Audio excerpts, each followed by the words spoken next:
Wagwan, what's up, Ronaldo?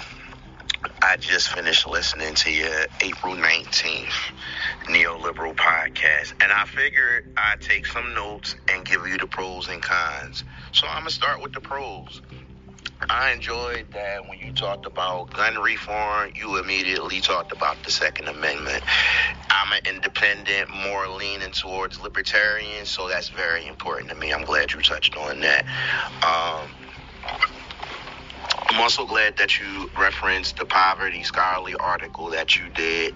I think, poverty is something that really has to be taken into consideration when talking about these realist kind of arguments, because it's something that is affecting folks in the Caribbean, the U.S., and worldwide. I also like that you touched on the drug epidemic and that's going on specifically in Kensington. I wish you would have talked a little bit more on how that may be government or pharmaceutical induced. I also liked as well, you referenced the former Belgian Prime Minister Van Hofstad and how he said sanctions don't work against democracies, not autocracies. That really stood out and really resounded in my head, and how that's it's really time for the council to change strategy and have full sanctions imposed.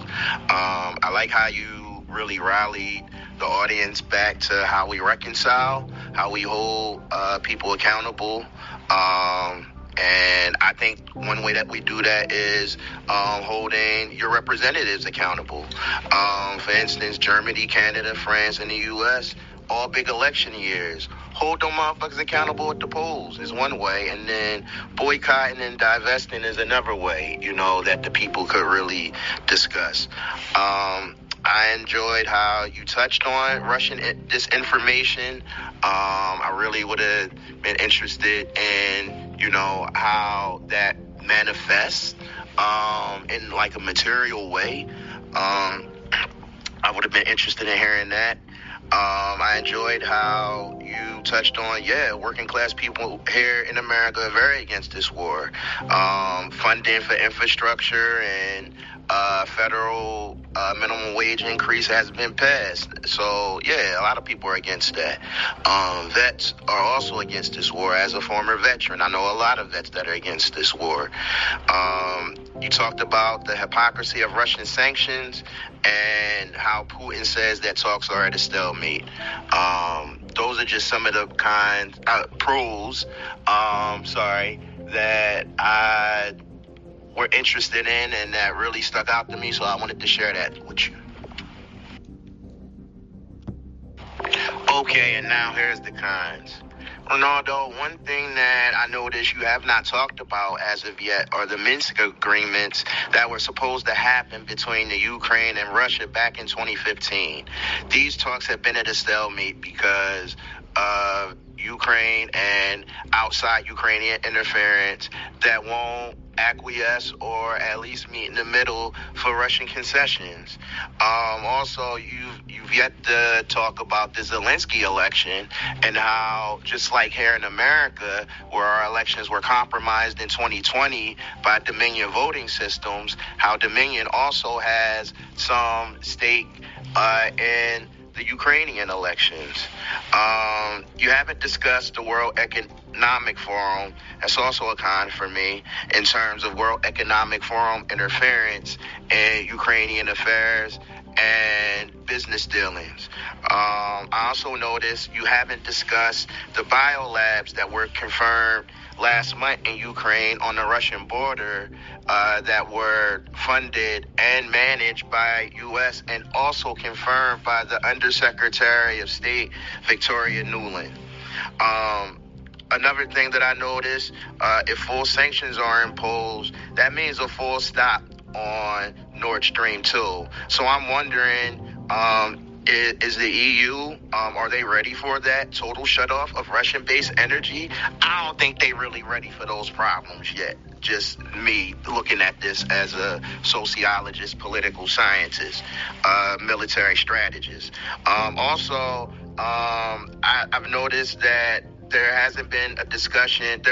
You did slightly discuss on the Donbass People's Republic, but you haven't discussed in terms of Russia emancipating that region of the Donbass People's Republic and the Luhansk People's Republic, and why that happened, because the Minsk agreements haven't taken place as of yet.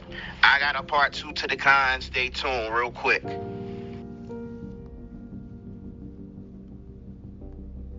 Cons part 2. So I stopped on the Luhansk and Donbass People's Republic. Another thing that I noticed is that haven't really discussed U.S. media censorship or tyranny. We've discussed a lot of, Russian disinformation, but not so much U.S. or deep state disinformation and censorship. Another interesting thing that I noticed is that closing Ukraine airspace or implementing a no-fly zone or even a diet no-fly zone, that's a realist military war strategy. And to even implement that would signify that we are in fact at war. And that's something that I think we should highly stay away from. We do not have a president that is a military trained president. I have to stop right here because good morning, everyone. Welcome to the Neoliberal Round podcast. My name is Ronaldo McKenzie, and that is my ADP for those of us who understand fraternal language. My ADP and Dr. Nolan Fontaine, who is actually at the University of Ontario in Toronto, in Canada, completing his PhD or his Doctor of Education there. And he has submitted some recordings regarding the show. He's a fierce listener of the show, the Neoliberal Round podcast, and he listened to my last podcast, and he had some pros and some cons, and I really appreciate the feedback. And if you guys have feedback, please share them. But I had to share them with the show because he was onto something, and I appreciate the feedback, positive or negative. That's how you grow. You grow when you are open to positive feedback and negative feedback. And sometimes they are good, sometimes they are bad, sometimes they are below the belt. And people respond to, as I said to you, people respond to stimuli differently depending on who you are, your training, and how you view things, and so on and so forth. Okay? But for me, as it relates to, in terms of what I'm doing, I need the positive and the negative and the crazies, whatever. Bring it on, because this is how we grow. This is how we develop, and I constructively look at them because I think that they are instructive. Okay, they are instructive. But just so you know, we have over 40 episodes. We almost have 50 episodes here at the Neoliberal. And we have been dealing with the issue of Ukraine and the Ukrainian-Russian war, the Russian invasion of Ukraine. We have been discussing that issue for several weeks now, and since I think the fourth day into the war, or fifth day into the war, we have been broadcasting, and we have covered some of the topics that my ADP, my brother, my fraternal brother from Phi Beta Sigma, has indicated that we need to explore. And probably what we need to do is to go back and explore some of the things. But in fact, we did explore some of them, but probably we need to touch on them in a little bit more, because we may have done so in passing. But as it relates to the Minsk agreement in 2015 and Russian concessions, we dealt with that. We released an article that was published by the Russian news agency that speaks to genocide. It was about a 1 or 2 hour show that we did. And about breaking news, Russian news agency predicts some kind of genocide. and we talked about this deep state issue, and you can go back to that, and we also wrote an article, but we may have to revisit that later on. But as it relates to this Russian concession, if I'm talking about power, privilege, status, and position, and respecting and valuing the individual, if every individual, every person, we all have a responsibility to demonstrate a level of independence and sovereignty. If Ukraine as a nation want to direct their life in a particular way, shouldn't they be able to direct their life in that particular way? What are we talking about in terms of Russian concessions?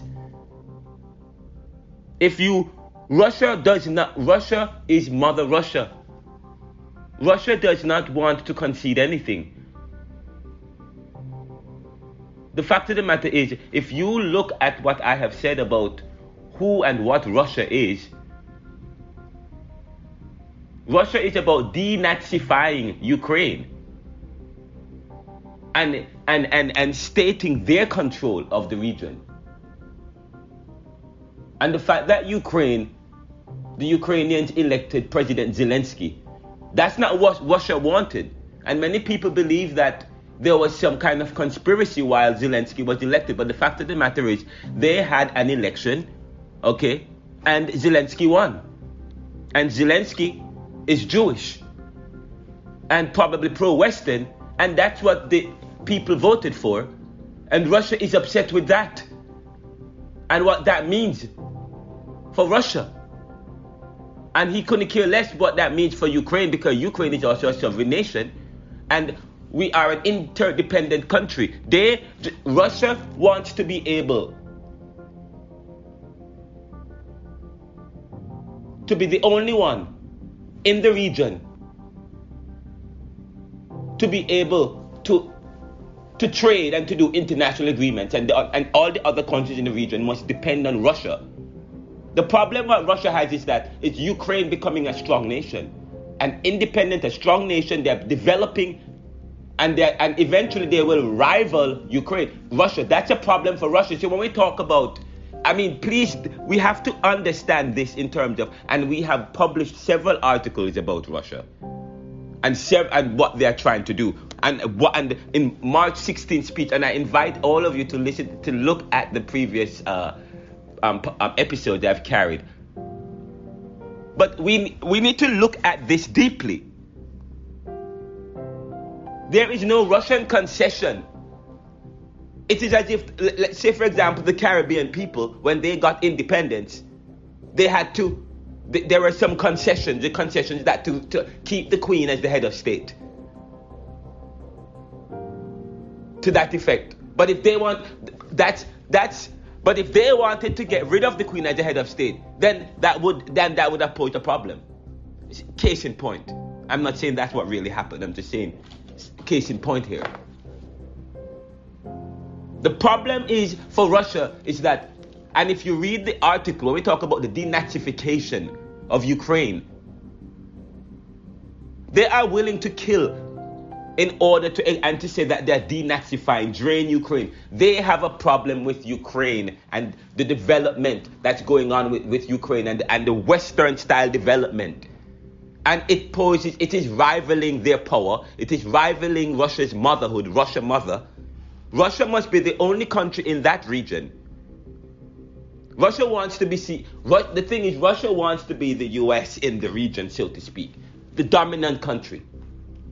And Ukraine is developing, and all the other countries that were part of the Soviet Union, they are developing, and they eventually are going to be rivaling Russia's and power, and that poses a problem for Russia. But we have dealt with these issues before. So if the people selected Zelensky, and that's a problem. And so they're willing to interfere. But that's a problem when we talk about power. When other countries want to impose and penetrate their hold over another country and who they want.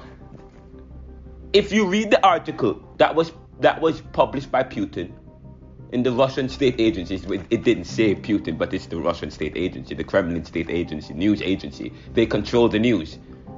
If you read that long article that I talked about on a previous that talks about Russian news agency, I can't remember the podcast presenter. It was deep. It's telling you have to hear that podcast where I revealed much, and the one on March 16 about Putin. The March 17th podcast. Listen to my March 17th podcast, and also listen to my April 9th podcast. That's breaking news. Russian news state agency is predicting genocide, and you can look at that. It's about an hour and 55 minutes, and it was deep. It was telling where I talk about the intentions of Russia, and the ideology. You have to look at this in terms of the ideological goal of Putin. And when we talk about denazification of Ukraine, he's talking about draining Ukraine of Western type values. And they want to destroy any inkling of that. And you talk about closing the Ukrainian air zone. I'm telling you, because if they don't do that, I've already talked about that. But I want to hear what you have to say some more about this particular issue, because this is deep. Let me hear what you have to say some more about this. Cons Part 2. So I stopped on the Luhansk and Donbass People's Republic. Another thing that I noticed is that haven't really discussed U.S. media censorship or tyranny. We've discussed a lot of Russian disinformation, but not so much U.S. or deep state disinformation and censorship. Another interesting thing that I noticed is that closing Ukraine airspace or implementing a no-fly zone or even a diet no-fly zone, that's a realist military war strategy. And to even implement that would signify that we are in fact at war. And that's something that I think we should highly stay away from. We do not have a president that is a military trained president. And that would definitely cause a war. We talk about the UN Security Council, but we also forget that Russia is chair of the UN Security Council. So I think we also need to take that in consideration when talking about imposing full sanctions on Russia and everything too, right? Because the chair, as we know in Sigma, steers that agenda. Peace talks, I believe, have come at a stalemate because you've had Turkey trying to lead it, who they ain't gonna talk to. You've had France trying to lead it. Seaports and everything, not to mention they still got their navy in the Black Sea and Ukraine, had them there for 200 years, but that's neither here nor there. That concludes my cons. If you want to hear more from me, holla at me. I love what you're doing with the neoliberal, and at the same time, I'm gonna give it to you straight raw, the good, the bad, and the indifferent. Go Mob Frat. Cons Part 2. That was Dr. Nolan Fontaine, and he is doing a great. Actually, I told you he's at the University of Ontario or Toronto, is it? And working on actually a curriculum and the book, and that will be coming out soon. And we will have him on the show. We will have him on the show soon. Thank you for listening.